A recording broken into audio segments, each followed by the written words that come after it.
Okay. Now, so the module 2 of the course is something that will start today, and module 1 is completed. And the module, uh, just let me share my screen.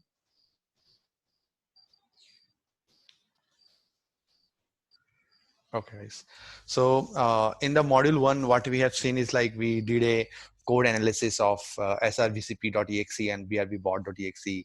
We went through some code analysis, behavioral and static analysis of the malware.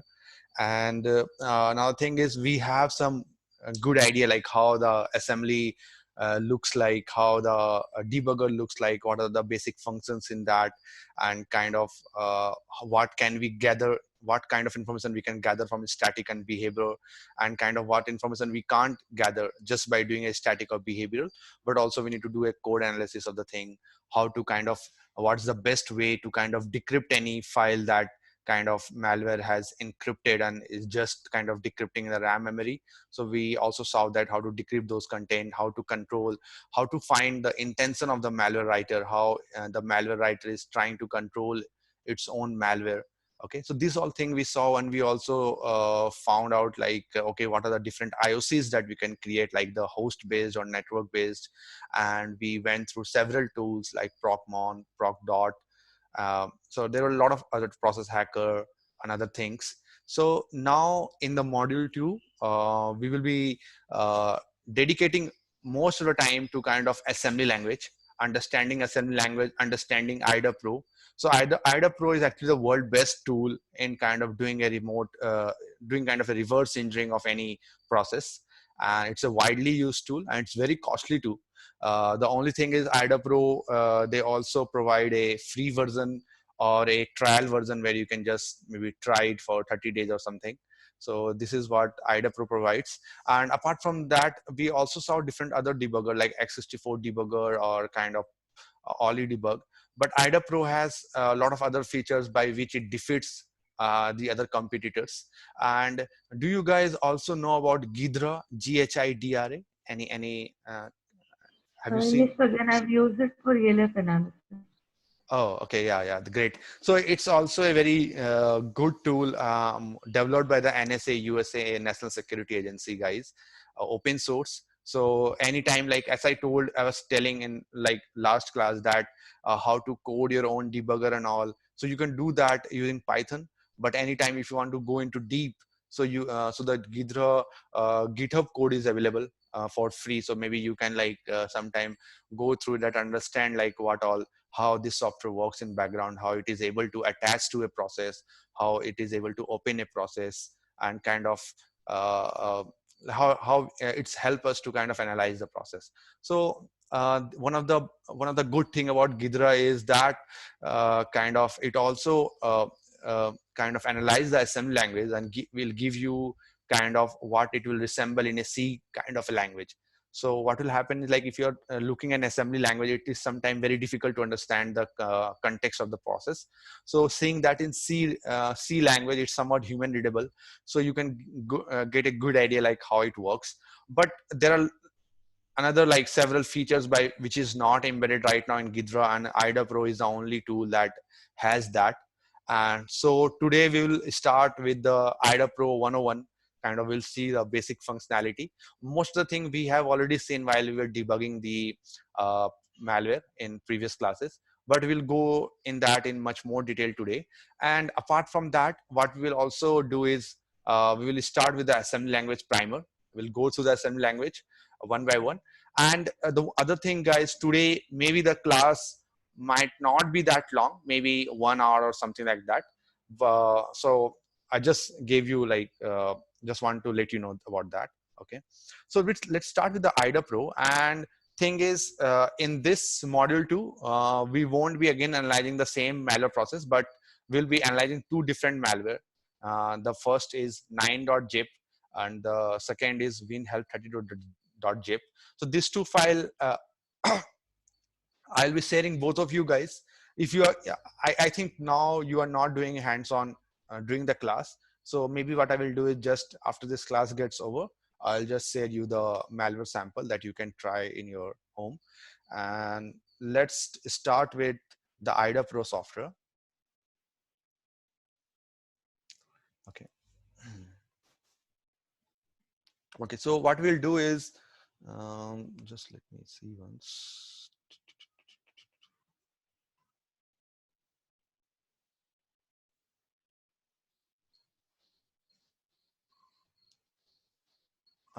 There's one more process that, um, one more malware that I need to analyze today. It's called Blinky malware. Okay, so let's load this malware in kind of IDA Pro first.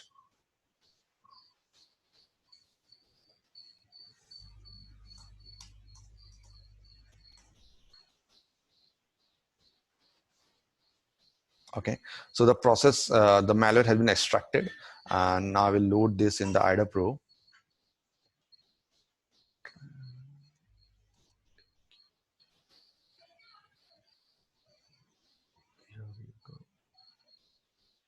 Okay, Is so Blinky a malware family, Pragya? yes, it's one of the malware sample. Uh, I don't recall the scenario, but for other so he in this malware, I'll just showcase what are the like kind of different kind of windows that is showing up in the IDA Pro. But there are certain scenarios for other malware like 9.exe and the other one that was the WinHelp32.exe. The scenario I mean is like how this malware came into picture to an investigator. So for Blinky, just like kind of it's a malware process, and today like we'll just like kind of see like how can we analyze that in IDA Pro. Okay, Okay. yeah. So let's do that.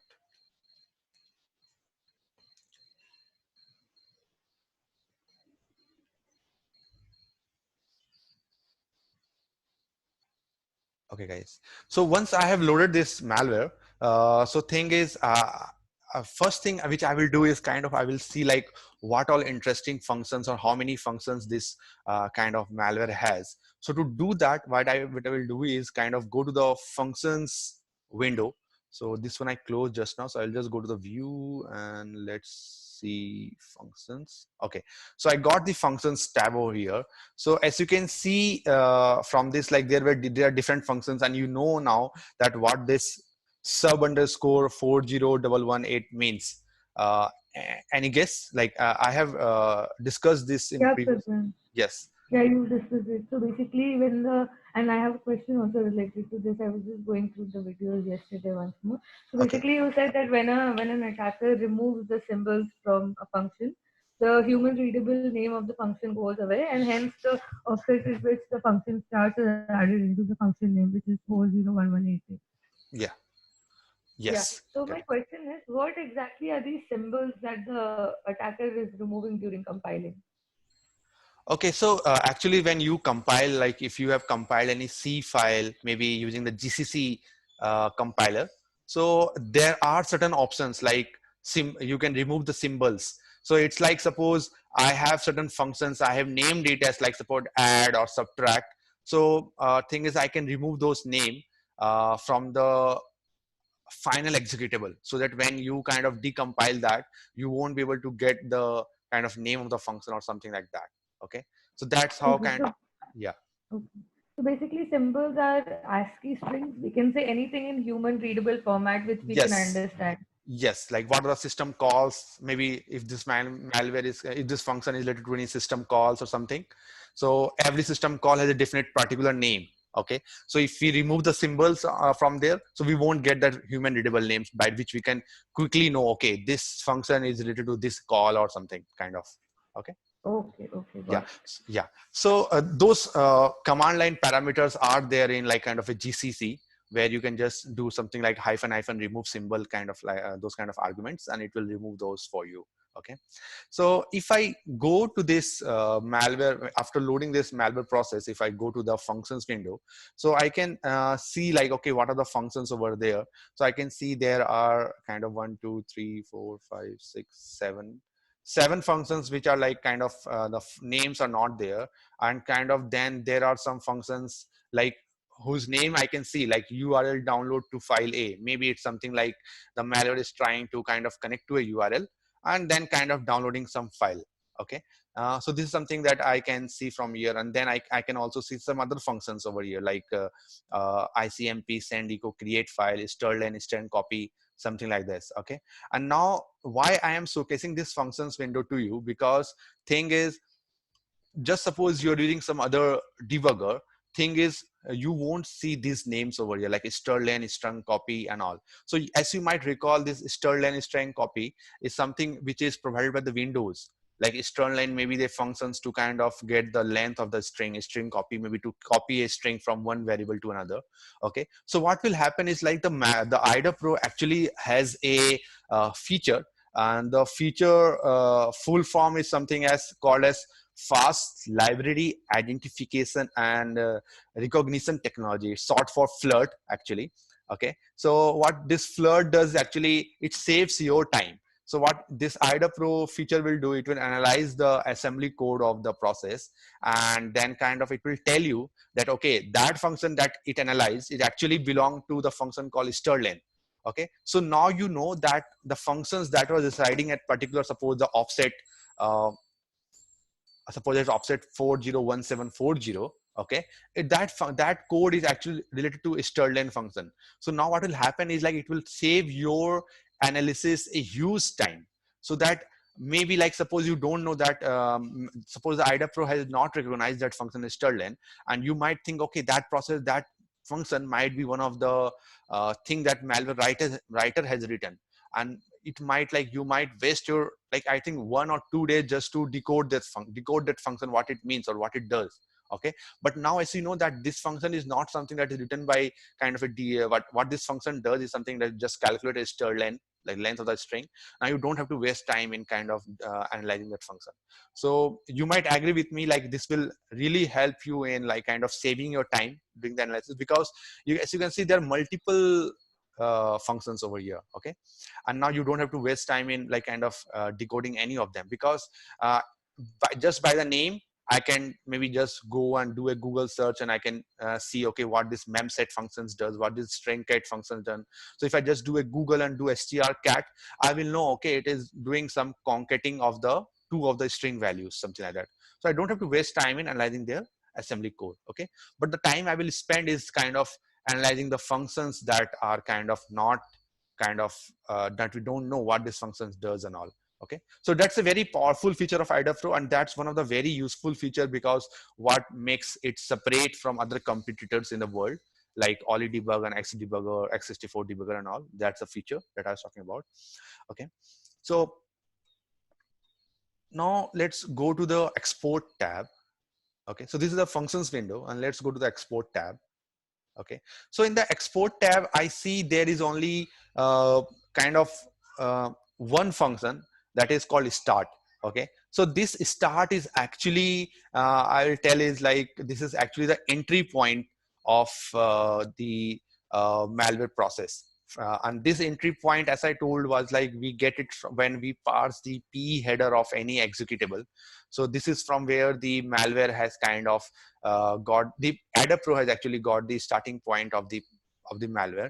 And now one of the thing by which I can tell, okay, this process that I have loaded in IDA Pro is a exe and not a DLL file, because if you, as you might have seen, that malware doesn't only comes in .exe executable format, it also comes in .dll format. Okay, so if this process that I am analyzing right now was a DLL, so in this export function, I will be seeing a lot of other functions over here in the export, because thing is, DLL is something, what it does is kind of, it's a kind of an inbuilt library, and it has different function that you can call. Like, suppose I am loading a DLL called ctrd DLL function, that is a window based DLL file.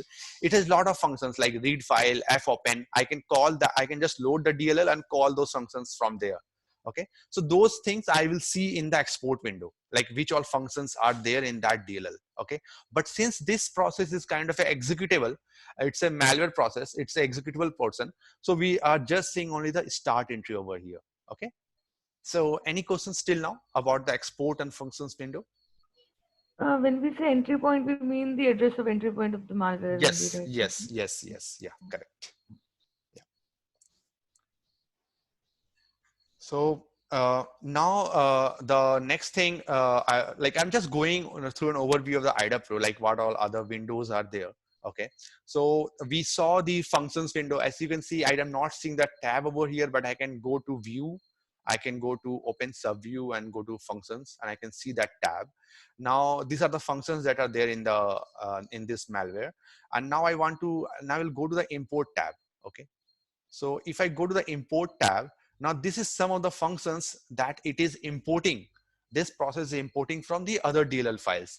Like the DLL that is has imported is kernel32.dll, and from this kernel32, it is calling these functions like get version or create process. Maybe like kind of as you can see over here, just by seeing the function's name, as I see that there is a function called URL download to file A. So maybe it is this malware is trying to link to any URL. It is going to a URL and downloading a file. Okay. And then after the download has been complete, maybe it is trying to start that it's supported downloading an additional malware. And then it is starting that malware process using the function create process A. Okay, so that can be one of the assumption just by seeing the import and functions table. Okay, so if I go again below over here, so you can see a lot of functions all over here, and we have already seen this for a lot of other malware. And one other thing that you can recall is in the early debug we did Control+N to see the names window. Over in IDA Pro, we just go to the import tabs and we can see all the functions that are imported from the particular any particular DLL. Like you can see that it is also importing winInit.dll, and in that it is this malware is getting the functionality of kind of interacting with the network. So like maybe it is trying to read a file from internet, is trying to open a URL. Okay, it's trying to send a request. So these all thing we can just see from kind of just seeing the import functions over here. Okay, so now what I will do is kind of now we know that the import functions, we can see like, okay, what are the functions that we can, that is the malware is trying to import from other DLLs. Okay, now let's see some other ways. Okay, so now suppose as I told, I'm just now I'll just recall, just repeat something like suppose kind of there's a function called internet read file, and I want to know what this functions does. So what I can do is quickly I can go to internet, uh, just go to the function name internet read file, internet read file, and just do MSDN. Okay, or maybe I can do something else, the URL download to file A. So I will do URL download to file A,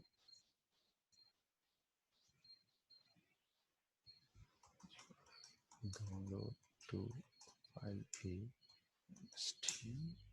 Let's go to this. So what I mean to say is like, suppose you see any of the functions in the import window and you want to know more about that, like what are the parameters that that function is accepting, what this function does and all. So most of the functions, if you see over here, are well documented by the Microsoft. Okay, so I can just go and do a Google search for that function. I can know, okay, this function is accepting 5 arguments, and maybe like this is the this is something that the URL that it is trying to open. Okay, so let's see, a pointer to a string will contains the URL to download. Okay, so now I can get it from here that this parameter will contain, this sz URL will contain kind of parameter about the address of the URL. Okay, and then it is, then as the file name is something like it's a string value that contains name of the full path of file to create for a download. So it's something like I went to a URL and suppose some PHP file, and it is giving me some binary. Okay, so I will just name, I will name the path of the of my directory where that binary needs to be saved. So suppose desktop slash a.exe. So the content of that URL of that PHP will be saved into that path. So this is something I can, so this all idea I can get from just visiting the Microsoft documentation for URL download to file. Okay, so now let's go again further and see what IDA Pro has to offer. Okay, so let's go to the functions tab again. And if you see over here, so you see there are different like values. I'll just go back, functions.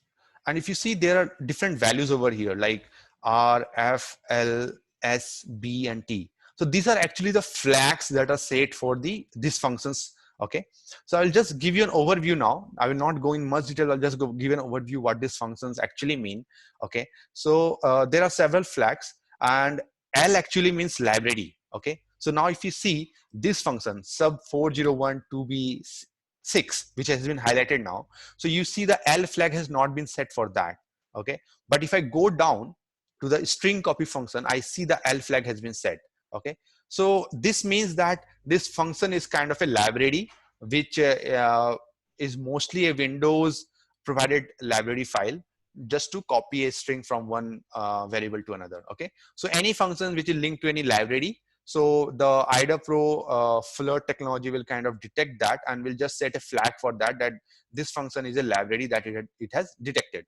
Okay, then B is something that means based function, BASED, based function. And T means actually type info, R indicates return to callee. So these all things are there that kind of when we do the analysis, these all things will be much more clear, and we will see like what this flag means.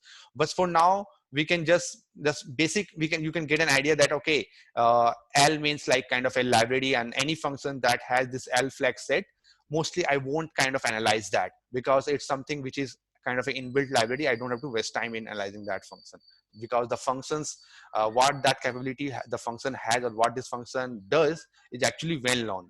Okay, so now let's do one thing. Let's click on any of the function over here.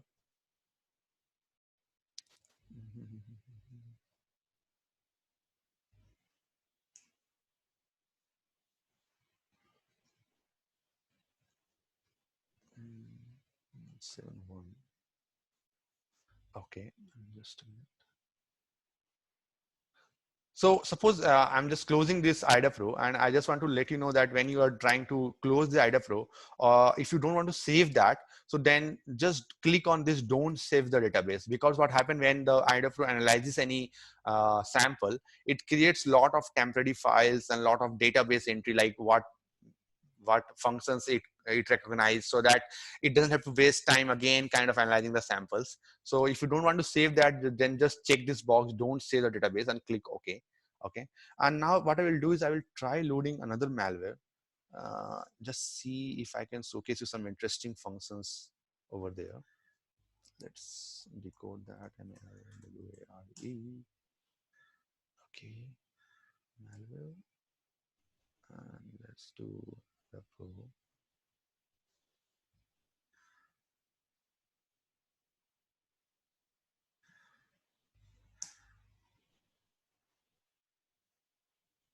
Okay, so now I've loaded another sample over here called 9.exe. Okay, it's actually a online gaming kind of a malware that came into picture long back. Okay, so I am now in the functions tab of that kind of process, and I can see that there are a lot of functions that it is kind of calling. It has, and kind of it has some also function like strlen and mcopy. Okay, and now what I will do is kind of I will just do a quick analysis of this function 401171. Okay, so thing is, whenever you kind of try to analyze any kind of a malware, always like kind of start with the functions, like what number of function it has, and what that function's capability is, what those functions are doing. Okay, and then you also see the import tab and kind of see like okay, what all function it is importing from a DLL. Okay, so that's the approach that you should do, like whenever you're analyzing any malware, you first go to the functions tab and kind of just start analyzing the functions, what are there and what the power or what the capability of that function. Okay, so what I will do is I will just go to this function 401171. Okay, so let's go to that, and once you click that, what will happen, like it will actually the IDA Pro will actually let you go to the starting code of that process. Okay, so as you see that I am in the starting bits of the function sub 401171. Okay, so one question you might have, like there are different offset with same number 1171 1171, all the things are same. So any guess like why it is like that? Oh, okay. So any guesses regarding that, No why like? idea. Okay, so okay, so thing is that suppose whenever like the IDA Pro is actually parsing any function, like suppose sub 040 whatever 171, so what it will do, it will try to give you some kind of information about that function, like suppose kind of what are the parameters that this function is accepting, like the variables over the h module, number of bytes and all. Okay, so these all things are the comment that this IDA Pro is telling to you that, okay, these are the parameters these functions are accepting. So what it does is kind of in this, so it is just introducing, just injecting some comment for you. So it's not affecting the code of the malware, but in the same, if you see in the same process is process number, like 1171, it is just inserting some comment for you so that you understand what that function does. Okay, so that's why like there are like there are certain offset with same number, but it won't affect the kind of flow of the, what you say, the process itself. It just for your visibility that what this malware, what this function is doing, like what are the parameters that is accepting and all. Okay, or maybe like what are the initialized variable for this function. So these all things will be shown over here, okay, at the top of the functions code.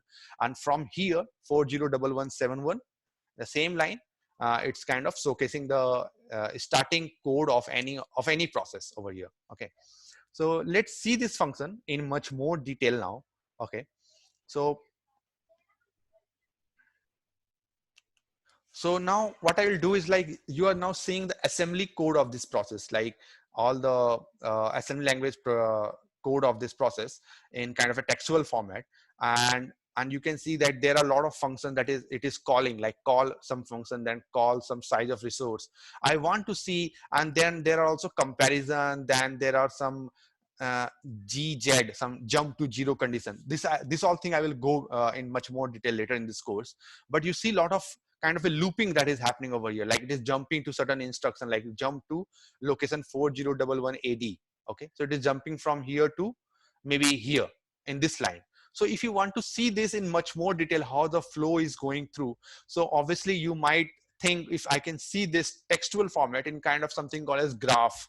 Okay, to see this code in a graph format, all you need to do is press the space button. Okay, so if I press space, so I can see the whole code in kind of a graph module. Okay, so if you I can click over here and I can just visit the graph over here, like this is something like this green green arrow is something telling me, if this condition is true, then then go to this line.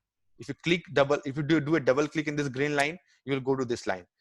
If the condition was false, so go to the other block of code, this one. Okay, so there are certain terminology that we kind of tell when we kind of analyze any process or any program, is that you might know what block of code and all. So what happened, this part, like from the push ESI to J and Z sort lock 4011B1, it's actually kind of a block of code. Okay, why? Because after this block of code, it is jumping to some other block of code. Okay, so for any kind of uh, sequence of instruction where there is no jumping from one location to another, we tag that portion of code as kind of block of code, or we also tell it as a kind of a chunk. Okay, so if you see that there are two symbols for jump not zero. Okay, jump zero. Okay, if the condition turns out to be so what is happening over here is it is comparing some value ESI with EBX, and if the condition is something returning as zero, then it is going to the green line. If it is not zero, it is going to the red line, that is this function, that this block of code. So I know, like maybe somewhat it is confusing as of now, but I just want to showcase you how this graph looks like how it can help you just to kind of see the flow of the if and else condition over here. Okay, and you can also just, there is short graph over here, you can just click in this function just to do a more better kind of going through the block of code over here. Okay, so this give you much more easier way to kind of review the flow analysis of the code. Okay, so now to go, Prashant, yes, any questions? so, yeah, so Yeah. I have seen this control graph before while analyzing a malware, but whenever I've tried to actually see the overview of the graph and try to make out what the process flow of the malware is, I am never really able to. So what I wanted to know is that what exactly do we deduce from this graph? Other than, like, I don't know how to deduce the process flow of the malware from the graph. So what exactly data would we like to extract from the graph? Okay. So whenever you're doing any deep analysis of any function, okay. So suppose just for an example, I'm giving a scenario like suppose there is a function, there is a process that is kind of accepting, asking a password from you, okay. And when that password has been given, if the password is wrong, it is suppose transferring to this particular block of code, and if the password is correct, it is transferring to this particular block of code, the last one maybe, okay, Yeah. this one. So now what will happen, like, by somehow that this function is trying to kind of compare my password. Okay, so now you can get two things from here. Okay, that over here in this part of code, the password might be getting compared. So I know that which variable or which register is holding the password at this particular moment of time. So what I will do is I will run the process. I will put a breakpoint at this particular line, and I will just see the value in this register maybe. So by that, maybe I will get the password, the correct password. Okay. So this is one of the thing that you can Okay. see. And the other Yeah. thing is, even though like suppose you don't want to know the correct password, what you can do is kind of you can tell, okay, if the password is even wrong, it is throwing me in this particular part of code where it is exiting the process. But if it is kind of trying, if the password is correct, it is throwing me in this particular block of code. So what I will do is, rather than kind of wasting my time in kind of getting the password and doing other stuff, maybe decrypting the password or something, what I will do is I will just introduce a new line over here, a new assembly instruction, and I will tell that instruction, I will just kind of change the instruction that if the password is wrong, if the password is wrong, then go to this particular block of code. If the password is right, go to this particular block of code. So what will happen, even though I'm giving a wrong password, I'm now going to the code where the execution will happen when my password was correct. Okay. Okay, okay, got Yeah. it. So even if we don't know the password, we can put it in and we can Yes. basically redirect even the wrong password process to this code to see the whole dynamic activity from there. Yes. Correct. Yeah. Yeah. Okay, okay, Yeah. got it. So that's how, One more like, question, Prashant. yeah. Yes. So this will be, So this is you how, yeah, please tell. Yeah. Yeah, sorry, I got what you were saying. So one last question, that Yeah. is that this one block of code, you said that this can be a sequence of statements, Yeah. basically without any jump instruction, without any call to another function. No. No, with call, without jump, a Yes. sequence of instructions. What my Yes. question is that can a block of code have how? So we were seeing different functions, sub something and sub something. So in one block of code, can we have multiple functions as well? Or will one block represent content from only one function? So here actually I'm analyzing one function over here, okay? And mostly this flow will be made by the IDA Pro only when it's kind of like it is seeing some instruction like jump, okay? So where it is doing some if else. So here it is just like suppose for this line call, it is calling that function and returning to the same functions again, okay? It is calling the function, getting some, passing some parameter, and again returning to the same uh, offset, okay? But so this is, that's why the IDA Pro is tagging that as a one chunk of code. It is only separating that block when it is seeing some if else condition like jump 0 or jump Oh, not 0, something like that. okay, okay, got it. So it's not separating on basis of function or anything, only on the basis of if and else loop. Yes, yeah, only in the Okay, basis of the if and else loop. Yeah, correct. Yeah. So okay, so now thing is like as I told that there will be like actually three kind of arrows that you will see. So one of the thing is like green arrow that tells, okay, this condition, the jump 0 was actually yes. Jump 0, if it is false, it will go to the red color, that is the no condition. And now there is one more color that you will see is something called as blue. Okay, so let's find the blue path over here. So with the blue path, you can recall, you can tell me, you can guess like why this blue, what this blue color represent. Can you just guess from here? Does it represent That in any? any condition, it goes to the next one. Yes, yeah. It just do a direct. It's just doing a direct jump. It's not kind of deciding, okay, if it should jump or not based on any condition, but it's just directly jumping to that location. Like when we write any code and we use a goto function, okay.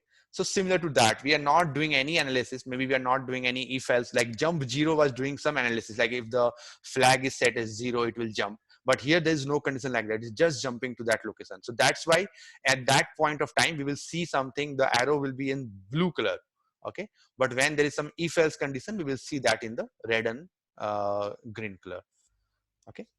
So any questions, Saidip, from your side too for now? Is it kind of like easy to understand now? Yeah, Pragyan. Okay. So thing is, I'm just showcasing the IDA But Pro. Yeah, please tell. Yeah. but I'm not getting this functions for, I mean, what you are telling in a more detailed way, like the push function, call function. What is the Oh, functionality? And okay. Okay. in a detailed way, I'm not Yeah. Yeah. getting it. Okay. So, okay, I understand I that. have And yeah. I have Yeah. Please tell. yeah, I have gone through uh, with few of the videos, but Mhm. later I found that I need to spend some time on it to Okay. understand in a Mhm. detailed way. Yes, yes. So thing is like in this module itself, I will be going to these functions in detail, like what this push function or call function does. But thing is just for now, just hold on that, okay, by this, because the names of this is something very easy to kind of just get the context of that instruction just from the name, like call is something like it is trying to call any function, okay.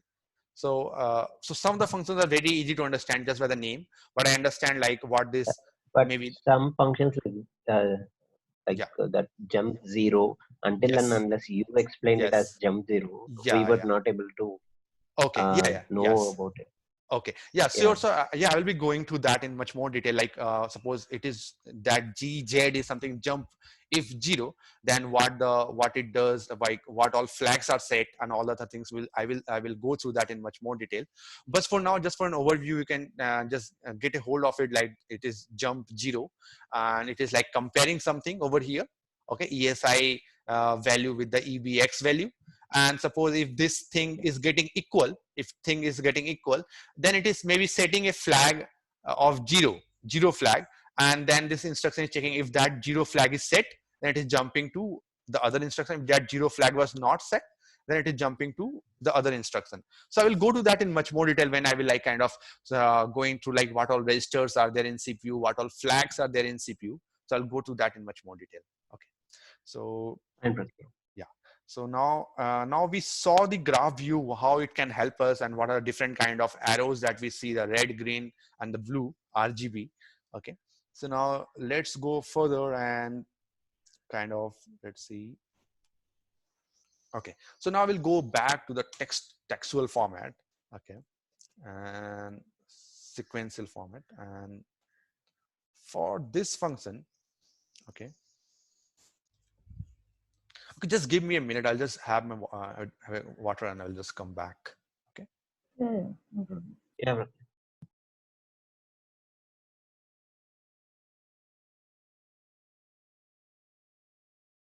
How are you, Saidi? I'm doing good, Shava. How about you? Yeah, just fine, man. So many meetings are happening these days. Yeah, too many meetings. Like I'm feeling like going and coming back to office, and I don't know when we can come back to office Yeah, because yeah, so many restrictions will be there even if this lockdown is completed, especially yeah, in terms of traveling. yeah, definitely. I mean, I don't think we're gonna start moving to office back anytime soon. I mean, at least till June, we'll be working from home, I think. Yeah, sure. And I am facing issue in terms of internet. Um, I'm using Same mobile man, data. same. I'm having so many issues related to internet. Then my society doesn't have power backup. There's electricity problem. And Sandy schedules a meeting anytime. So it's so difficult. And the good thing is, many of us came back to our native. If we were in Bangalore, it would have been very difficult in managing this food and other stuff. I don't know how you people are Yeah, managing. man. So your cook Oh, is coming I even now? started cooking. No, no, no. We Oh, asked the cook not to come since a month back only. So we started okay. cooking now. It's getting so boring also staying at home. Yeah, So any questions from both of you guys till now? No, no, Pragya, nothing else. no question. Okay. Okay, great. Okay. So now what I will do two things over here. Okay. So the first thing is like I want to know that I'm okay and I'm analyzing this function like something 401171. I just actually want to know like what are the other functions that this function is calling, because I can just see from here, okay, that this function is calling find resource a, then some other function like size of resource, another thing. But if this function is really big, then reading through the functions list will be really hard. So there is one easy way kind of just to know like what are the functions that this function is calling instead. Okay. So what you can do is now you are in this function. Okay, just go to the view menu over here. Okay, and now go to the open sub views, and at the down you will see something called as function calls. Okay, so if I click on this function call, you will see like, okay, what are the functions this function is calling from its space. Like, so you get a list of the function like find resource a, size of resource, load resource, create file, write file, close handle, free resource. So just by this, you can see like from the sequence also I can maybe just get an idea like what this function might be doing.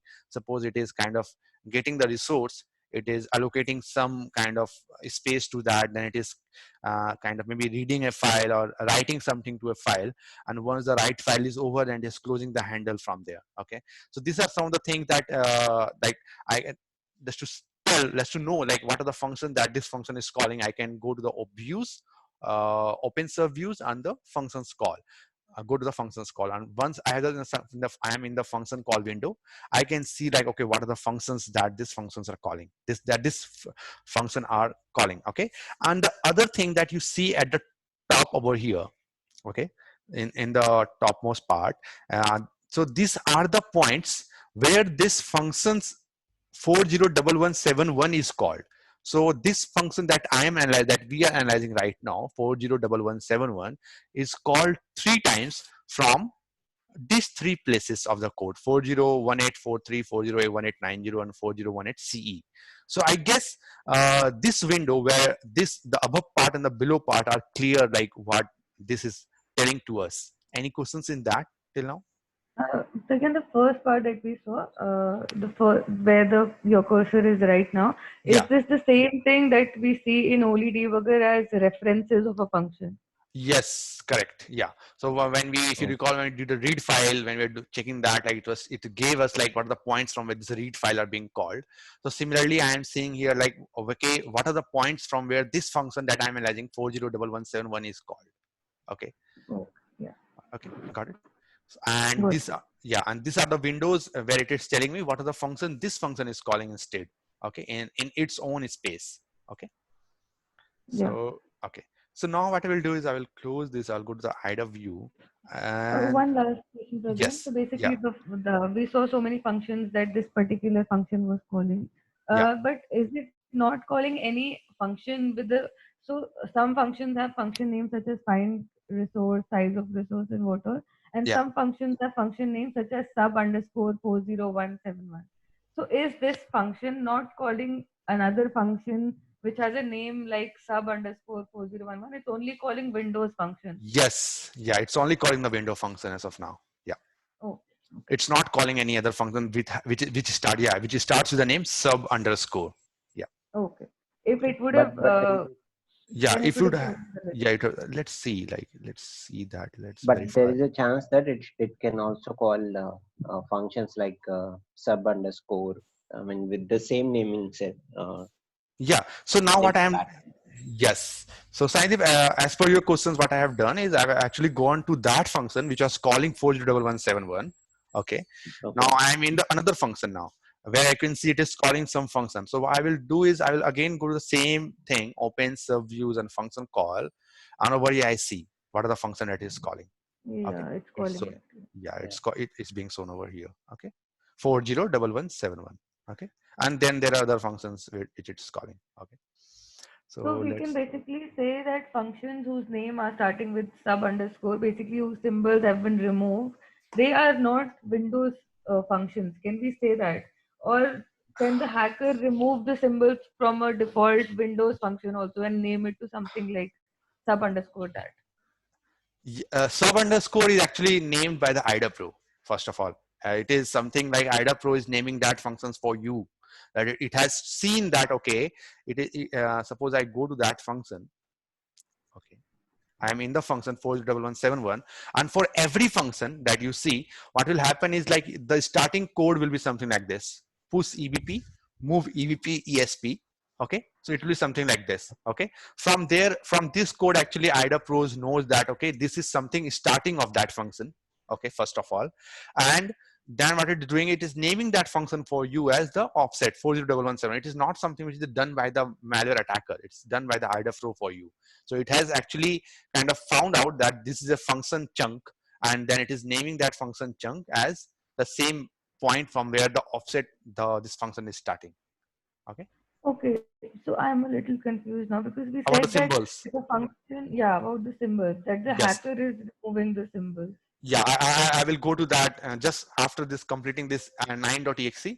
I'll go to the, I will open that winhelp32.exe. So actually over there the symbols has been removed, so you will get a good idea like what I mean by the symbols from there. Okay, Okay, okay. yeah, okay. So now what I will do is I want to showcase you one more feature over here. That is like, suppose I want to jump to any particular instruction at one particular point from here to some other instruction. Suppose, so what I can do is there is a function called G. So you just press the G command, okay, and you will get a pop-up telling you what address you want to jump. Okay, so suppose I want to, so currently I am in 401188, and I suppose I want to jump to an instruction, suppose 4012A2. Okay, you just enter that and just click OK.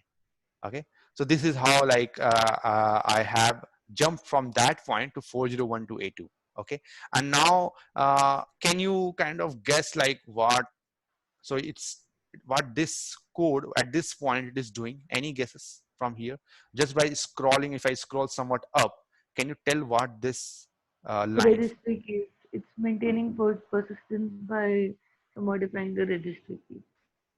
How okay, so thing is you can't tell now, just you are right that okay, it's like kind of working with the registry hives and all, but persistence I can't tell. Okay, if I just But highlight, it's using that, right? Software Microsoft Windows current version run. Isn't that used just for main? Okay, no, it's using no. current version policy system. Yeah, Yeah, sorry. yeah. Yeah. So it's, yeah, so it's not calling the run as of now, but it's Okay. actually what it is doing is like, if you see there's something called as consent prompt behavior admin, or can it is maybe doing some changes in this kind of policy. So what it is actually doing is kind of when you kind of run any process and you get a when you run any process, normally time like when that process needs some privilege, it will like give you a pop-up. The window will give you a pop-up called user access control, where you have to tell like, okay, do you want to run this process in an admin, yes or no? Okay, so I hope you have seen those pop up, right? Like when you run any process, you get a like a pop up like, okay, from the Windows, do you want to run this process as an admin? When you Yeah. press, yeah. So when you give any yes, so that process get an admin privilege. When you press no, that process doesn't get an admin privilege. So what this malware is actually doing is it is trying to hide that pop up from you. Okay, it is trying to make changes to that registry hive, and kind of it is trying to make that uh, behavior, like it is trying to turn off that UAC protection. It is trying to, now what will happen is you won't get a pop-up when it will like, it will try to get the admin privilege. You won't get any pop like, okay, this process is trying to get an admin privilege or not. Okay, so this all thing actually were working much more better in Windows 7. Now in Windows 10 there are much more kind of protection by which like malware maybe won't be able to kind of change the registry key, that is current version policy system. But there are cases where kind of like maybe it is getting successful, and what will happen, like when you run the process, the malware might get the admin privilege, but the windows won't be showing you the pop-up. Okay, because that thing has already been set by the malware that for that pop-up, maybe the answer is always yes from the answer is always yes from the user side. So that's what the malware is doing by changing the registry hive over here. Okay, current version policy system. Okay, so this is one of the way kind of like you can jump to any part of the code, and if I want to jump again to the original code, I can just do 401171, and I will go again to the same basic code which the function that I was analyzing. Okay, so this was that function was actually that offset was actually related to hiding the USC value. Okay, from the from the user. So I'm just giving you just an overview, like what are the different kind of functionality that IDA Pro offers to you. Like you can see what the functions are called by that function, where those functions are being called, and what are the different kind, how you can jump from one part of a code to different part of a code. So this all thing you can, this IDA Pro gives you that functionality for ease of use. Okay, now what I will do is I will go again to the functions tab, and I will show something interesting. Okay, so over here you can see like there are almost 1 2 3 4 5 6 almost 18 functions uh, that it is like the IDA Pro has kind of detected that there are 18 functions over here, and then there are some strlen and memcopy functions which are like you don't have to kind of do a reverse engineering. Okay, so what I want to tell is like for whenever you are analyzing any very sophisticated malware or kind of a malware which has a lot of functionality, normally you won't see 18 functions in that. The 18 value is very less. Like what I mean to say is like there are the functions that has been detected are 18. So normally for a malware, when you might have seen that whenever malware is trying to kind of come inside your network, it is just it's not holding actually the malicious executable. What it does is actually comes inside, it execute, and then it downloads those additional malware for you. The malware attacker won't directly send you the its whole malicious code to your network. What it will do, it will first install a dropper in your environment, and once a dropper execute, it will then download additional malware. So what happens, like when you are analyzing a dropper kind of malware process or something, so normally the value of functions will be very low. So over here the value of functions that are here are very low, like around 18. Okay, so this is just an assumption that this malware that I'm analyzing right now is not that complex, because it has only 18 functions, and those 18 functions are very easy to analyze. Maybe it is downloading something from the URL from the internet, and then it is just executing that. So the main code of the malicious entry will be in that executable that will be downloaded by this dropper. Okay, so whenever you see something like this, okay, that the number of functions that are showing up in the functions tab are very low, just think of that, you can assume that okay, this process is just kind of a dropper, and it's not the actual process that will be kind of doing or compromising my system. Okay, so it's just kind of a behavioral analysis of the process. Okay, so now what I will do is kind of I will try to showcase some more features of IDA Pro. But for that, what I will do, I will be going to I will be like kind of loading another malware, which is winhelp32.exe. Okay, so let's again, I don't want to save this analysis, so I'll just click on don't save the database, and I will kind of click OK. And you can see that there are a lot of temporary files and it went away. And now I will go to desktop and go to winhelp32, and I will try to extract this.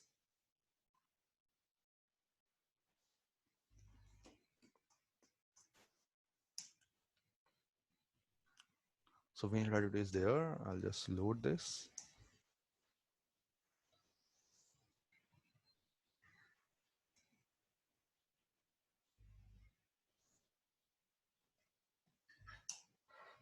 Okay, so here is something that you guys are having questions like what will happen like when the symbols are being removed. Okay, so what happened in this WinHelp32.exe, actually the symbols were removed by the attacker, and that's where the what is happening is like whatever Windows system calls, like the printf or like what are the functions that were getting imported by the Windows, the IDA Pro is not able to detect that now.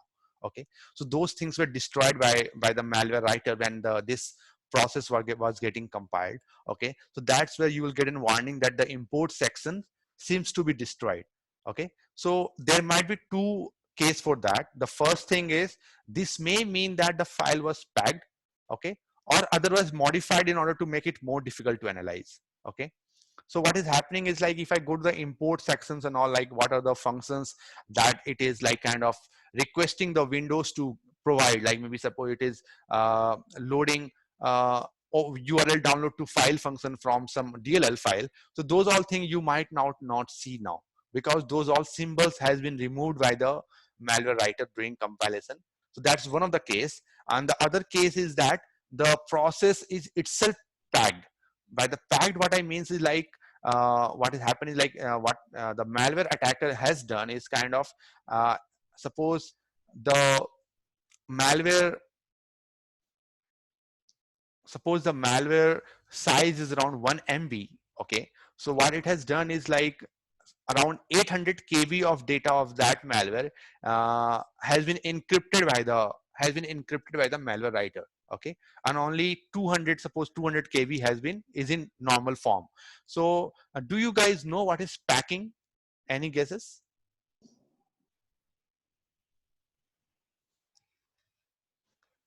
Is it a kind of encryption, Pragya? Yes, yeah, correct. So it's kind of an encryption. So what happened? Like suppose I suppose I have made a malware and I am injecting in someone's environment, and I don't want, and I know that maybe my malware might get caught by the analyst, and I don't want them to kind of analyze my malware in an ease. So what I will do is like some of the core functionality of that malware, the code I will encrypt that. Okay.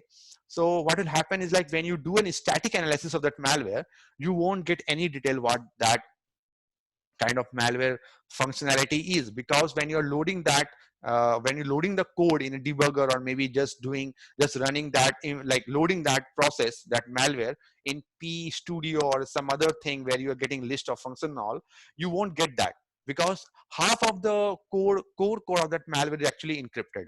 Okay, so P Studio or maybe either debugger won't be able to decrypt that because it doesn't have the key. So what this is something called as packing. Okay, so now what I will do is like there will be a certain portion of code in the malware. So what will happen when the malware will run, what it will do, it will decrypt that content in the RAM memory, and then it will execute.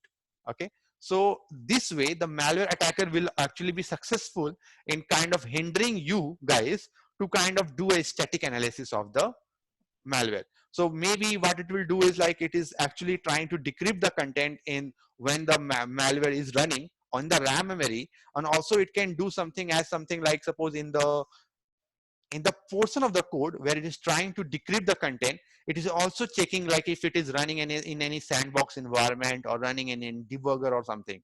So what will happen, like even if you're running a debugger and if you're trying to run the malware and just waiting like to decrypt it, just to decrypt the content, so what the malware will see is like, okay, it is running in the sandbox environment, or what it will do, it will not decrypt the content of that.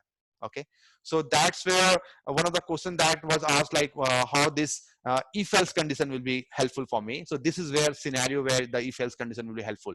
So suppose I what happened is like the malware is actually kind of about to decrypt the content, about to decrypt the encrypted content, and what it found was like the malware is running in a sandbox environment. So it will tell, okay, it's the if else turn out to be no, and it is then exiting the process. Now what you will do is kind of you will go to the code, you will change the if else condition that whenever kind of it is detecting the malware is running a debugger, you take the another path. Okay, so that's how like what will happen, you can fool the malware and then tell the malware to kind of decrypt the content for you. So I'll just stop now. I will take the question. I know I have spoken a lot of thing in a just one break. I just want to stop and just want to know if there is any question regarding that packing and unpacking.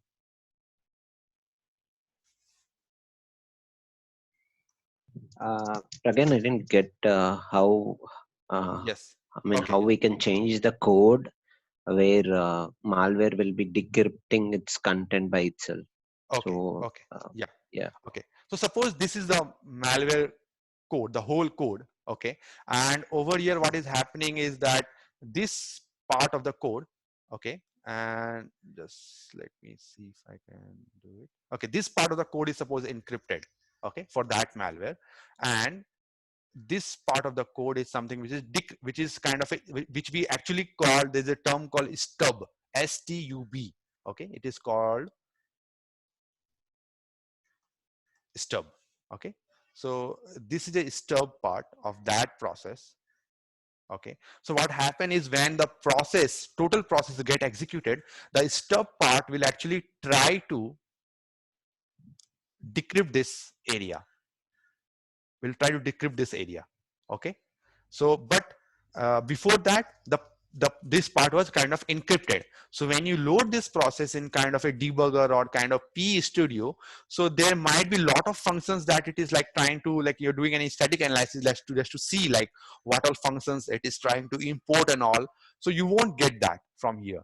Okay, because it is in encrypted format. So what I mean is that when this process is running, the stub part will actually try to decrypt this content, okay, for you. Okay, so now what will happen is, just to make it more complex, just to make the complex scenario more complex, maybe just assume that there are certain codes over here, okay. There's certain codes over here which is actually checking if this malware is running in a debugger or any sandbox environment, and if that is true, then it will not decrypt this content, the encrypted part. Okay. And Okay. got it. So what I will do is I will do a static analysis, and I will see, okay, in the static analysis I will see, okay, this portion is something resembling something of an encrypted part, and I am seeing a jump over here, a jump instruction over here, as you have seen earlier in the jump part, that there's a jump instruction, and kind of it is like it is doing something if and else. If it is yes, if it is going to the another block of code. If it is no, it is going to the another block of code. Okay. So what I will do, I will just make a modification over here, that if it is JZ, like jump 0, I will make it jump not 0. So what will happen, even though if the malware detects that the process is running a sandbox environment, it will kind of try to, it will be getting fooled, and it will try to decrypt the content for me. So this is how the Okay. decision tree graph, or the graph, will be helpful for you during the analysis. So is that clear now, how the packing and unpacking works for a malware? Yeah, Pragyan. Yeah, so again, it's one question. Are we talking about packing obfuscation, or are we talking about encryption here? Like, has the attacker packed his file with a UPX or ESPAC packer, or has Yeah. he encrypted the content in a file? Okay, so what will happen is like again, for the UPX or those are the famous packer, but there might be a lot of packers which might the malware writer has written on his own. It has not used any widely used packers. Okay, so mostly what they will do is they can do anything like obfuscate the data, or maybe encrypt the data if they have encrypted. So what will happen is like, in this portion of the space, there might be an encryption key that is trying to try to decrypt this part. If this part has been encoded, then again the encoding key will be here in the stub area.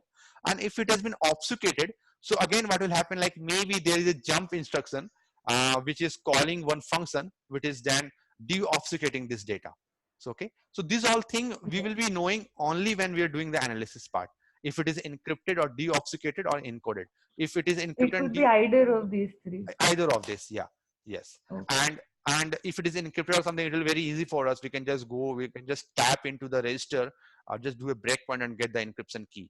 And the easiest part, what I told was like, we just change the instruction, jump 0 to jump not 0 or some other thing, and the malware will be fooled that okay, the condition is true, and it will decrypt the content for us. Okay, so what happened is like you will get a lot of scenarios where malware might not use the famous packers like UPX, but they have implemented their own packers. Okay, so when you are doing any code analysis, so you can just use the trick of that graphing thing where you see the if else condition, just go to that and kind of change the instruction, and kind of do whatever you want with that malware, like kind of decrypt the content.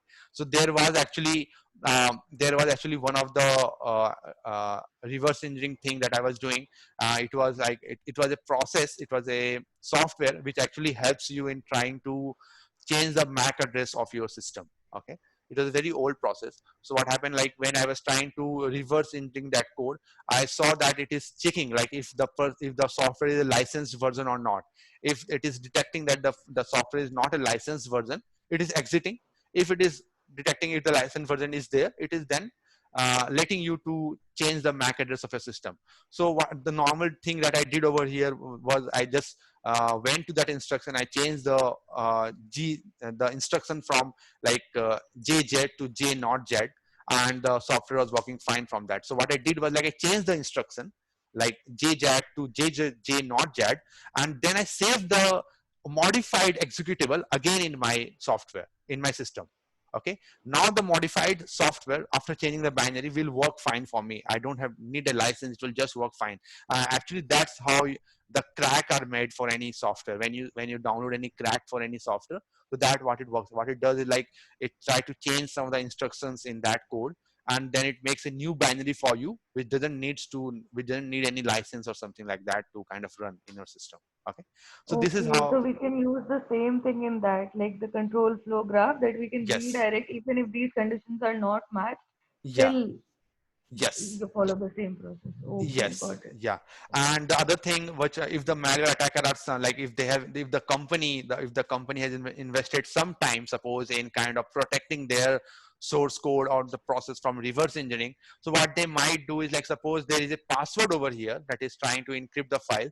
So they won't write the password in one shot over here, because what will happen, like suppose you run a string command, you will get the password in one shot over here. So what they will do is they will split the password in different kind of portion, like variable one, variable Yeah, A, yeah, variable A will and store. then they will concatenate all the variables Yes, together and store it in the stack. Yeah, I've yes, seen this. yeah, yeah. So that's how kind of like they can protect that. So what will happen, like mostly when the software are being made, so what happen is like they don't have any reverse engineering guys. They just do the C language coding and kind of produce the software in market for download. Okay, but now if you guys have the malware knowledge, how you kind of reverse engineering the malware, you can use apply the same knowledge in kind of cracking those software and making your own kind of free unlimited version of that software for use. Okay, so this will be useful in that case too.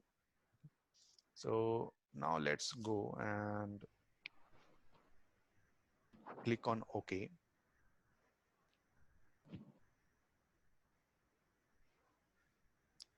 Let's go to import.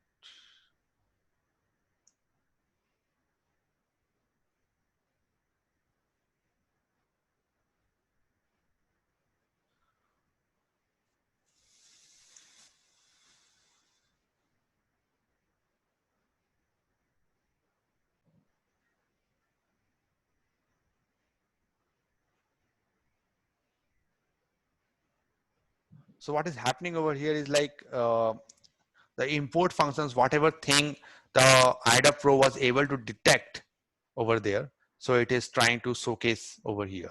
Okay, it is not showcasing something which it was not able to recognize. So maybe kind of like this. So maybe the stub area that I have shown over here. So maybe that stub area is actually containing those DLL file. Maybe it is trying to write file. It is trying to decrypt the content of the encrypted part and then kind of writing that thing to some other portions. Okay. So these are the things that maybe we can assume just by seeing the imports. And the other thing which I want to showcase you that if you recall in when we were reverse engineering the 9.exe, the number of functions were very low. Only 18 functions were there. But now if I go to the functions over here, function window over here, I can see there are like lot of functions that has been detected. Okay, so you can see there are more than I think 50 or 60 kind of functions that has been detected for this process. Again, if we Yeah, are if we are seeing lot of functions, yeah. so that is a suspicious thing where we need to focus on it, is it? thing is, like when you're seeing a lot of functions, that doesn't kind of tell you that it is suspicious. It's the other way around. Like win that this winhelp32.exe actually came into picture, was that there were a lot of users, they were receiving phishing email, and when that phishing email was downloaded with actually this exe file winhelp32.exe. Okay, so then what the attacker, what the analyst found, like maybe this software is a malicious. What I want to tell over here is like, when we saw the 9.exe, we only saw 18 function and we assumed that maybe it's just a dropper. It's just a dropper. It's like just downloading, it is Everything. coming into the system and downloading external files. But here seeing there are a lot of functions, we can tell maybe it's the actual malicious software. Okay. So that's what we can tell, okay, just by seeing the number of functions, that it's not just a dropper, but it's the actual malware executable that kind of will try to infect our system and do something weird on the system. Okay.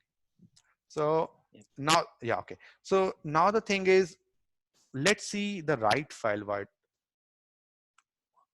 it is doing over here. So write file.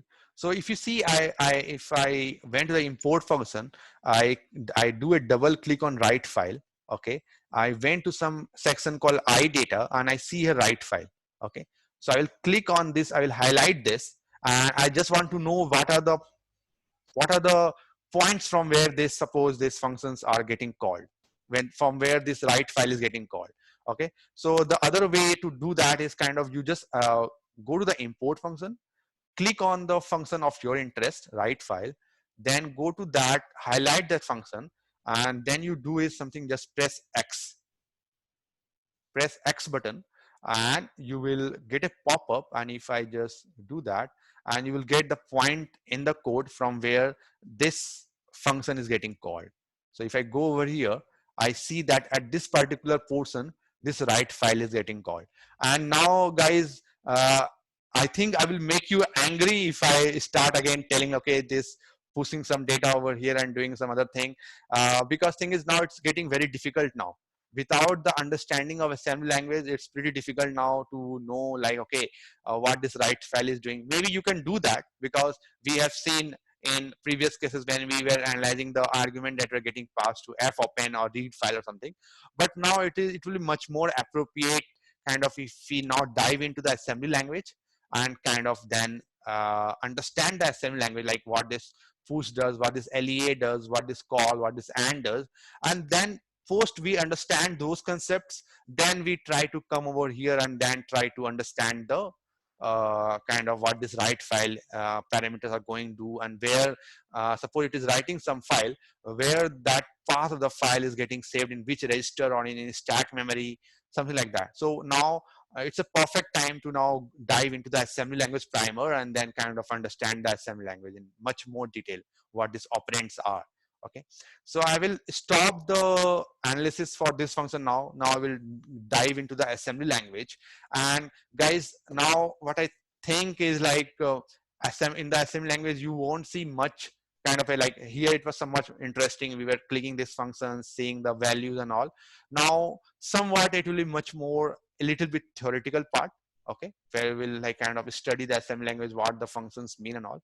And so once we have a very good idea, and then we'll start again analyzing the lot of different malwares and kind to try to decode what that malware attacker want to achieve from that malware and what are the functionality of that malware. So now let's stop the analysis of IDA Pro and kind of let's dive to the assembly language.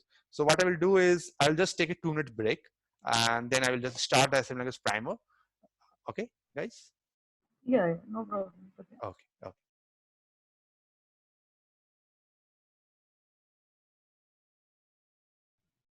Okay, guys. So am I audible to all of you? Ever again. Okay. So Yeah, is there any mic disturbance from my side? Is it fine? it's It's fine. fine, Ranjan. It's fine. Okay, great. So guys, so now I will start with the assembly language. We'll go to the assembly language instruction and all in much more detail. Like even like we will see like if I just minimize it.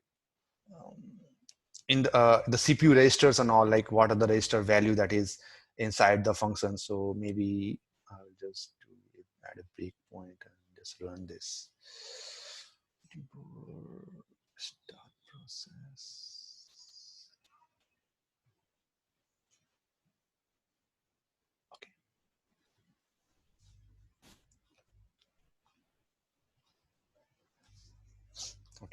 So before going that, I just want to ask one question. Like last time when we were analyzing the 32-bit CF, 32-bit process, and there was one more 64-bit process that we monitored, the BRB board.exe.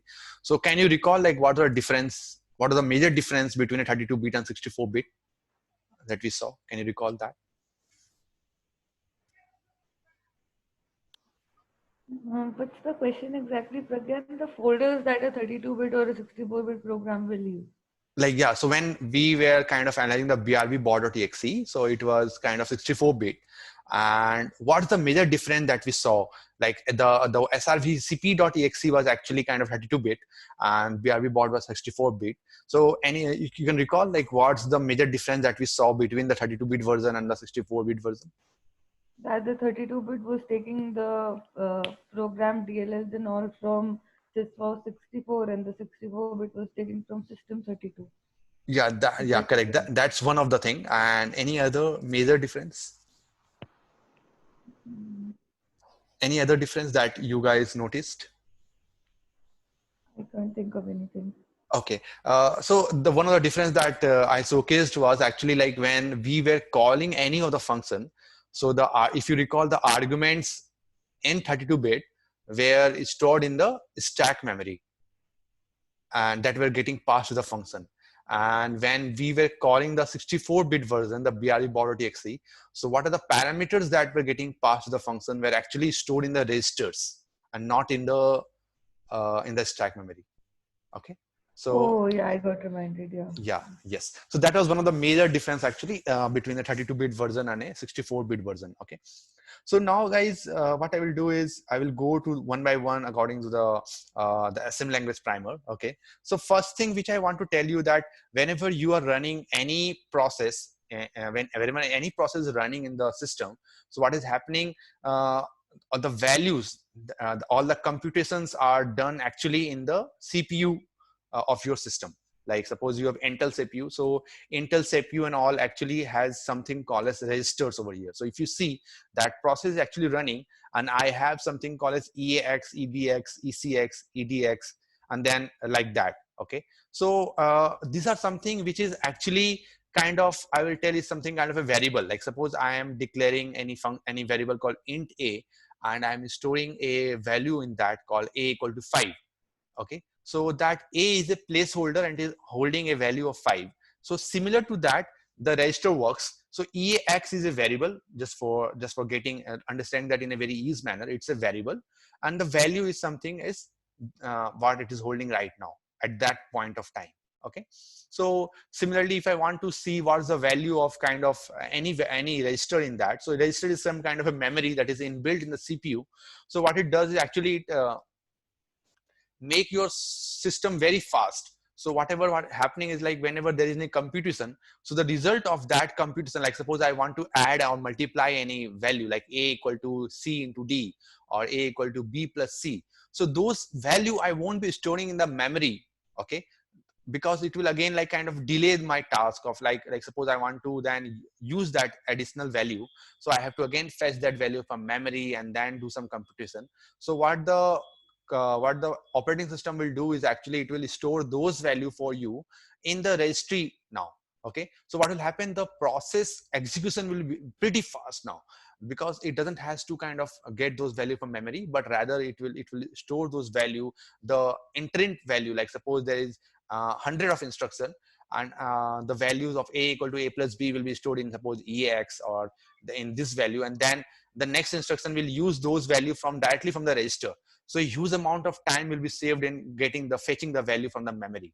Okay, so what is happening is like in when you see any Intel x86 architecture and all, so what is happening, like they have started implementing something called a registry in that. The CPU has a registry value like EAX or EBX, and it is storing the values in that. Okay, now what will happen is like we will see like what this EAX does. This register value has some predefined functionality, like what it means and all. Okay, and okay, so what is happening is this EAX, EBX, ECX, EDX, these all are actually general purpose register, which we normally tell. Okay. And this thing, like suppose EIP, if you see over here, the EIP value, so it is actually not a general purpose register, but it is actually a kind of a kind of a register which has a very definite kind of objective. So this EIP which actually will actually hold the next instruction that is going to be executed. Okay, so right now if you see that the one highlighted over here, the value of this is 774E 6F9D, and you see the instruction that is getting highlighted over here, the jump sort near PTR UNK, something like that. So the offset value that is getting highlighted is the same 774E6F9D, the value that is stored in the EIP. So EIP actually holds the value, holds the instruction that is going to be executed next. Okay, so it's a very specific register. It's not a general purpose register, but it's a very specific register which has a predefined objective that it will always hold the next instruction that is going to be executed. Okay, It so holds that, the next instruction or the offset of the next instruction. Offset, right? yeah, offset value, yeah, so offset Yeah, value yeah. will actually, yeah, holds the instruction that is, so it will execute the instruction that is saved at that particular offset value. So it will hold the offset value. So indirectly we can tell, okay, it points to the next instruction that is getting to be executed in the system. Okay, It's like a pointer only. yes, it's like a pointer, yeah, correct. Okay, and now as I told that EAX and EAX, EDX are all kind of related to a general purpose register. Their objective can change as it is depending on the instruction that is getting executed. Maybe like suppose if I'm doing A equal to A plus B, the addition of that value is, suppose it is holding in the EX register, but I can change that. I can write EX equal to something different like 5. Okay, so it's actually a very general purpose register. The objective can change depending on what kind of instruction is getting executed. Okay, so thing is, then there is I will just tell you something that, let's start with the EX. So normally what will happen is, as I told, it's a general purpose register. So normally by default what will happen is that whenever there is any instruction that is related to adding or multiplying, so the result of that addition or multiplication will be always hold 99.9% will be getting stored in the EX register. Okay, then there is something called as ECX register. So it's actually, this register actually helps in looping. So suppose I have implemented a for loop where I have told, okay, I start from zero and I stop the loop when I is greater than 5. Okay, so that increment of the I value will be stored in the ECX register. So once if there is any implementation like I equal to I plus 1, so the ECX will hold the count of that, like I equal to 1 now, then I equal to 2, then 3, then 4, and then kind of like a comparison will be done if that value is less than or greater than 5, and that's how the loop will be executing. And once the value exceed, then it will kind of get out of the loop. Okay, so this is where the ECX actually has a very, even though it's a general purpose register, it has a different, the defined objective. It helps in the looping implementation of the loop. It's hold the count of the variable. Okay, the ECX register.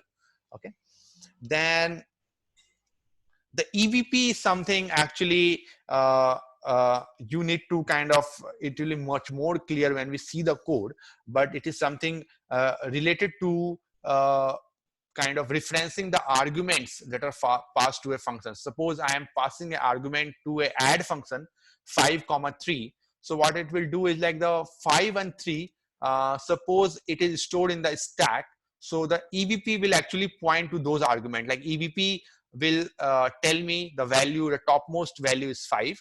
Then if I do EVP plus 4, then it will tell me the next argument is 3, 5 and 3. So something like that. So this actually, EVP actually difference the argument that are passed to the functions. Okay, now there is something called as, okay, the EVP is something over here, sorry for that, and the ESP is something which points the stack memory. So if you see, this is a stack memory over here. Okay, and ESP, the value is 19FA50. Okay, so if you see, the ESP is pointing to 19FA50, it is the top of the stack. So if you recall, the stack always follows the rule last in first out, LIFO. So the last item will always, that last item that was pushed to the stack will always be on the top of the stack. Okay, so ESP will always point to the last item that was injected to the stack memory. Okay, so are you guys fine with the stack concept, or else I will just tell you guys in much more detail what the stack is. So what happened is, You know what this stack is, Pragya? okay, okay, so just a quick overview that how the stack works. So uh, stack, suppose this is a memory, suppose my process is running and a stack memory has been allocated in the RAM area for my process. Okay, so what will happen is, like, whenever suppose I am calling an add function, so what will happen is I will just write it down over here. Okay, so suppose I am calling add function with the argument 5, 3, and below that there is an instruction. Suppose so suppose the line number of this instruction is suppose 8. At line number 8 there's an instruction called add 5, 3, and then at line number 9 the instruction is suppose maybe anything like suppose jz ex comma ex, something like this. Okay, so suppose this is an instruction like this. So what is happening is, suppose my EIP value is now at 8 number. So it is then the next instruction that is going to be executed is the add 5, 3. So and it is something called as, the instruction is something as, so so I'm not written call, but normally in the assembly language it will be call add 5, 3, something like that.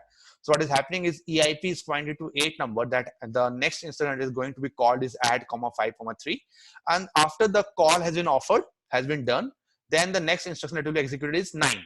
Okay, so what will happen is, actually before this calling is going to be done, before this calling of this function add is going to be done, so what will happen once this call has been done, so the pointer to the code will be inside the add function, and maybe the EIP value will change, and the EIP won't be able to know now that what's the next instruction that it has to execute.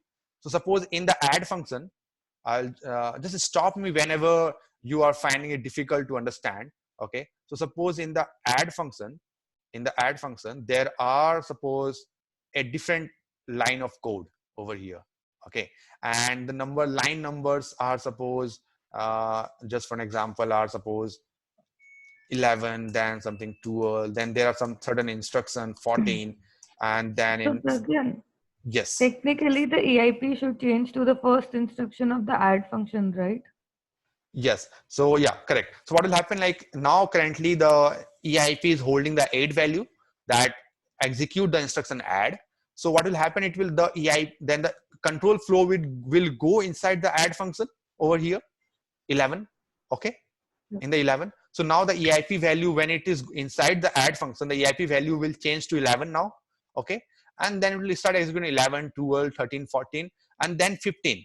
So in the 15, how will the pointer know that I have to go back to the 9? You're understanding what I want to tell, showcase you guys? Yeah, Yeah, Pragya. Pragya. Yeah. So how that will be implemented, I will just tell you guys. So what will happen, before this call is getting executed to this add function, what will happen is, in the stack memory, 9 will be saved over here. Okay, 9, the next instruction line number will be saved in the stack memory. Okay, and then after that the arguments will be saved above of this 9, the 5 value, and above of that again the 3 value. Okay, so now what will happen, when the add function goes over here, when the pointer goes to the add function, the EIP, Oh, yeah, the EIP will change to 11. Okay, so this function will do some work, and in the 14th number of line it will actually delete this. It will actually, what it will do is, actually it will remove this 3, and then it will remove this 5. Got it? got it, Pragya. And now when this ret instruction will be executed, what this ret will do, it will change the value of EIP to 9. Okay, it will remove this stuff from here. The stack will be again empty, and the 9 will be saved to the EIP value, and then the 9 execution will start. But again, can you just repeat whatever the point that you said just now? Yeah. So what happened is like when I am inside the add function. So what happened is, let's do this in much more clear way. So let's see. So first of all, before this add function was getting called, the instruction pointer was 8. Okay. Yeah, this is clear. And this was the next, and this 9 was the next instruction that is to be called after this add function has been over. So the add code is starting from line number 11 to line number 15. Okay. So what will happen is, like, before this call has been made to the call add function, the next line 9 number, the instruction number, the offset value will be stored in the stack memory, that is 9. Okay. And then the instruction pointer will be pointing to 11. Okay. Then it will execute 12. Then it will execute 13. And maybe there will be one code that will, like, as I told, like the 3 and the 5 will also be stored in the stack memory. Okay. And in the 14th number line, what it will do, it will clear the stack. It will remove the 5. It will remove the 3. Okay. And only 9 is now left. And now the instruction pointer is in the 15th number. Okay. Now what this ret instruction will do, it will pop this 9 from the, stack memory. From the stack memory, and it will put this value 9 in the EIP register. Okay. And now what will happen, I called the function, I executed the code, and now the next instruction will be the 9 one. I'm back to my process. You got it, how it works? So this is how so this is how the arguments are passed to the stack memory, and kind of what happens is this EVP register actually track, like what will happen is, if I go over here, and if I do, as I told, that 3 will be stored over here, and then 5 will be stored over here in the stack memory. So these arguments will be accessed by this code by, like, suppose if I want to add 5,3, so it will tell add EVP plus EVP, add EVP, something like that. So what will happen is, like, it will add 5 to 0, and then I will tell add EVP, comma EVP plus 4. So EVP plus 4 will point to 3. So now both this value will be added, 5 plus 3, and the result will be stored in the over here in the stack memory, in the EX register 8. Okay. And then once all the things are done, it will return to the instruction pointer, will again point to the 9. You got it, what I mean to say? How this, so this thing, it will be much more clear how this EVP is helping in tracking the number of arguments that are in the stack. But now, just for an overview, that EVP will hold the top of the stack, then EVP plus 4 will kind of tell the next argument what it is there in the stack memory. Okay. So any questions till now? So what does EVP plus 4 mean, Pragya? EVP will be top of stack, but EVP means arguments that are basically being passed to a function, right? Yeah. So EVP will actually, yes. So EVP will be actually dealing with the stack memory. Okay. It will be trying to reference the arguments that are passed to the stack. So maybe the EVP will, if I just do EVP, it will give 5 me and 3, right? Yeah. EVP will give me 5, and then EVP plus 4 will give me 3. Okay. So so there's one question that might come in your mind. As I told, that ESP what is this plus? Okay, plus. So what is happening is that plus, what I'm doing is, like, if you see, it is 50 over here. Okay. So suppose that EVP is pointing to, if you see that it's pointing to 19FA7C. 19FA7C. So let's go to 19FA7C. So this is 19FA7C, where you can see EVP is pointing. Okay. So if I do EVP, suppose I want to add something to this value. So EVP, if I do, it will point to 9, it will give me this value. Okay. And if I do EVP plus 4, it will give me this value, this 77.4 array. So this is how I can like What is this +4 Pragyan? +4. Actually, you can see that 7C, if you do 7C +4, you get in another offset, you go to 80. If you add 4 to this 7C, you go to 80, right? So with the EV +4, I am now accessing this value, the next value in the stack. Got it? I mean, And why specifically to +4 Pragyan? I mean, is there any reason why we are adding this +4? okay, can you just repeat? I think there's some distortion. Can you just again repeat the question? Why are we adding this +4 value, Pragyan?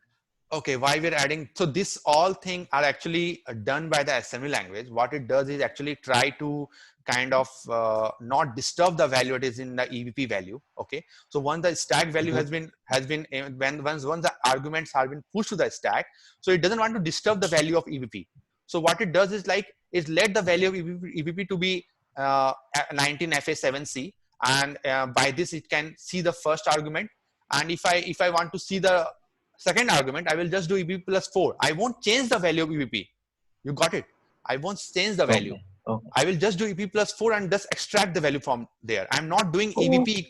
I am not doing EVP equal to EVP +4. I'm just doing EVP +4. I'm not storing. I'm not changing the value of EVP. You got it right? So this +4 is just to parse the stack and reach the second value. Yes. Yes. Correct. Yeah. Okay. Okay. And now one question that might come in your mind is that ESP is pointing to the top of the stack. Okay. So kind of why we are doing with EVP. Okay. So there are some kind of what you say, I will be discussing later, like whenever a function is called, there are certain kind of calling convention. Okay. C, DCL, STD call, something like this. So what is happening over there? I will go in much more detail over there. So what is happening is like, when this ESP is pointing to the top of the stack, what you will see is like whenever you are trying to read the first line of any function, you might have recalled that there are instructions like push EVP, ESP. Okay. So what that line does is actually it is saving the top stack frame. That it is not changing the ESP value, and it is then it is storing that value of the ESP to the EVP and then doing the calculations. Okay. So Could I know you it. repeat that again? I got a bit confused. Could you repeat Okay. that? Okay. I'll just show you again. So let's go to stop this. So if you see, if let's go to one of the function over here and let's click over here. So you can see the starting instruction, push EVP, move EVP ESP. So now what is happening is, for any function, these are the things that you will be seeing for any function. That what will happen is like, suppose I am about to call the add function.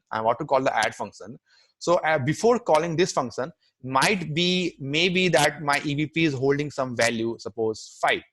Okay. And once this function 8 number has been done, maybe this function might be changing my EVP value. I don't want to lose this original 5 value. Okay. So what the function will do is, before executing the core code of this function, what it will do, it will store the EVP value, the 5, inside the stack.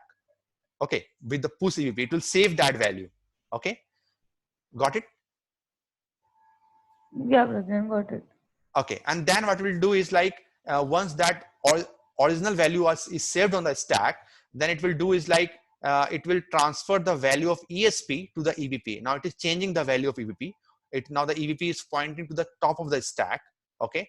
And then it is trying to read the argument which were passed by EVP plus arg4. So this means like it is trying to see the after 4 offset, what was the argument. Okay. Got it? Arg0 will be the first argument, arg4 will be the second argument. This is how it is trying to reference the arguments. And once that done, so once the function is about to get over, what it will do, it will actually pop up the value. It will actually pop the value out from the stack. So suppose 5 was stored in the original value of EVP was suppose 45. So 45 was pushed in the stack. So once this function is getting out, it will again pop the value 45 from the stack, and it will again store it in the EVP. Okay. So that's how again the values that were there previously before calling the function are getting restored. Okay, so this thing will be much more clear when I will be like showcasing you how I am kind of seeing the parameters. But if you see the starting code of the function, you see that push evp, it is storing the value of evp in the stack just to not lose the original value, and then it is moving the stack pointer value to the evp, and then it is fetching the argument by ev plus 4, ev plus 0, something like this. Okay, and at the end what it will do, it will pop the value out of evp and store the original value in the evp again, and then it will return, it will adjust the eip value to the 9. Got any confusion till now? I know it's somewhat complicated, but was I able to explain that in somehow manner? Yeah, I think I've understood it. Okay, Yeah, so yeah. this, okay, so this all thing I will go in much more detail, but since this thing came, I was not actually was planned to explain those things in detail, but since this thing came during the question, so I just explained that. But this thing will be explained in much more detail when I go further in assembly language. You will be much more confident about seeing the push EBP, ESP, arg4 and all, and actually understanding this will also help you, suppose in later in your career, if you want to kind of learn about developing exploits for any process, like if you want to make an exploit for any suppose process like VLC, Google Chrome or something. So this thing will actually help you over there also, what this instruction is doing. Okay, so let's go further. And what's the time now? 1:55. Okay. Okay, so what I will do is I will just maybe put a breakpoint and I will just try to showcase the start process. Yes. Okay, so let's see this one again, the general register. So as I told that EAX, EVX is a general purpose register, but also it has some predefined value, like ECX might hold a counting value. Now IVP is something which points to the argument, ESP point to the top of the stack. EIP, now I think it will be clear now that is pointing the instruction that is going to be executed next. Okay, and now there are also certain kind of flags over here like CF, PF, AF, ZF. So these are the flag. So maybe this ZF is something related to a 0 flag. Like if that instruction, so what happening when I do some computation, like suppose I'm adding something or maybe comparing something, suppose I'm comparing the length of something. Okay, so these flags are also getting affected when kind of any kind of computation are done. And this flag also actually control how the CPU will also control the execution of CPU. So what will happen, like this all thing will be clear when I will be seeing, when we will seeing the jump instruction and all, how these flags are getting affected. Like suppose even if I have not called, if I have not set the ZF flag to be 0, but I have called some other instruction, like suppose comparison. I have called comparison, but you will see like calling the comparison function will actually affect the value of ZF flag or maybe some other flag. Okay, so this all thing we will see in much more detail, but for now I just want to give an overview. Like CPU have lot kind of register and also has some control flags over here which control the execution, like if else and all. Like JZ and J not Z actually kind of read the instruction from here, the value of this flag. So when I do comparison of anything, like suppose I'm comparing EX with some other register, if they both are equal, maybe the ZF flag will be 0. If they both are different, the ZF flag will be 1. And based on that, the if else will like decide if it should go, it should be yes or no. Okay, so this is something. And then there are other segment register that are like DS and SS. I'm not able to showcase that now, but so do you guys want now, like I should continue maybe in the next class? Will that be fine?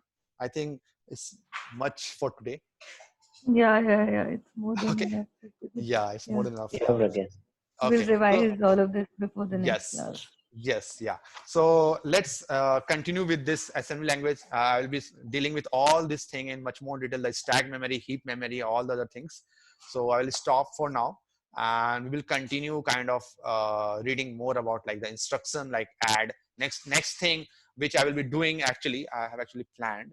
I will go in much more detail about EX register. Like if you see that it has like 32-bit, like the space, the size of this EX. How can I kind of access some lower bits of EX, some higher bits of EX? So this all thing I'll be going in much more detail in next time of the course. So let's stop for today and we will continue from next class. Okay. Okay, Professor. Yeah. Thank you.